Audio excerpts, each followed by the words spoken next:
అనగనగా ఒక రాజకుమారుడు లోకంలోని వింతలు విశేషాలు చూడాలనే కుతూహలంతో దేశాటనకు బయల్దేరాడు. అలా వెళుతుండగా ఒక ఊరు ఎదురైంది. ఆ ఊరిలో ఏ చెట్టుమీద చూసినా ఏ గోడమీద చూసినా 3 బొమ్మలు కనిపించేవి. మొదటి బొమ్మ ఒక అందమైన ఆడపిల్ల, రెండో బొమ్మ ఆ అమ్మాయి ఒక మగవానితో కలిసి పరిగెత్తుతోంది, మూడో బొమ్మ ఇందులో 2 భాగాలున్నాయి. పైభాగంలో పరిగెత్తుతున్న మగవానికి ఉరివేస్తున్నారు, కింది భాగంలో అదే అమ్మాయి అతనికి పూలమాల వేస్తోంది. రాజకుమారుడికి ఈ బొమ్మల అర్థం కాలేదు. ఆ రాత్రి ఆ ఊరిలోని పేదరాశి పెద్దమ్మ ఇంట్లో బస చేశాడు. ఆమెను ఆ బొమ్మల గురించి అడగ్గా ఆమె అసలు విషయం చెప్పింది.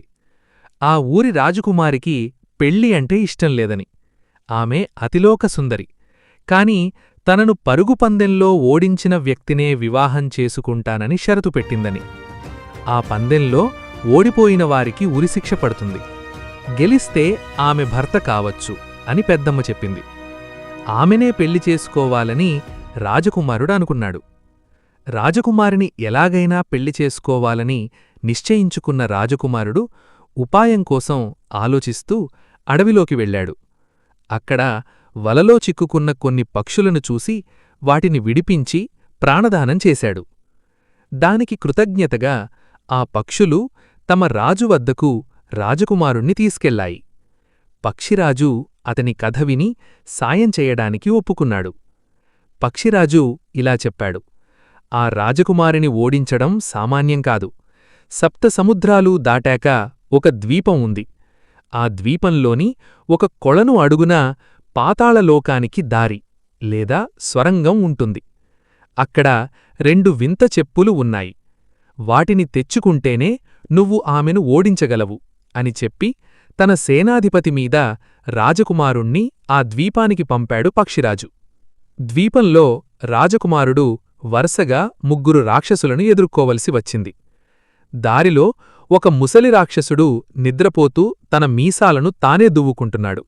వాడే మీసాల రాక్షసుడు.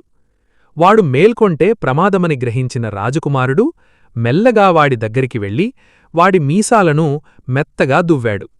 దానితో వాడు మరింత గాఢనిద్రలోకి వెళ్ళిపోయాడు. అలా వాడి నుండి తప్పించుకుని ముందుకు కదిలాడు. ముందుకు వెళ్ళగా ఒక గుహ అడ్డువచ్చింది. అక్కడ బండనిద్ర రాక్షసుడు కత్తిపట్టుకుని నిద్రపోతూ కాపలా కాస్తున్నాడు. వాడు మేల్కొంటే చంపేస్తాడు. రాజకుమారుడు చాకచక్యంగా వాడి భుజాలమీద ఎక్కి కూర్చున్నాడు. వాడు మేల్కొనకముందే సరిగ్గా గుహ మధ్యలో వేలాడదీసి ఉన్న ఆ వింత చెప్పులను దక్కచేసుకున్నాడు. తిరిగి వస్తుండగా దారిలో సారాయి రాక్షసుడు ఎదురయ్యాడు. రాజకుమారుడు వాడికి సారాయి బావి చూపిస్తానని అబద్ధం చెప్పి ఒక పెంకుటింట్లోకి తీసుకెళ్లాడు. వాడు లోపలికి వెళ్లగానే బయట గొళ్ళెం పెట్టి నిప్పంటించాడు. ఆ రాక్షసుడు అందులోనే చనిపోయాడు. రాజకుమారుడు ఆ వింత చెప్పులతో రాజ్యంలో అడుగుపెట్టాడు. ఆ చెప్పుల సహాయంతో పరుగుపందెంలో రాజకుమారిని ఓడించాడు.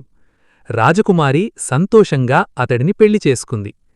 పాత బొమ్మల స్థానంలో రాజకుమారుడు రాజకుమారికి పూలమాలలు వేస్తున్నట్లున్న కొత్త చిత్రాలను రాజ్యమంతటా పెట్టించాడు.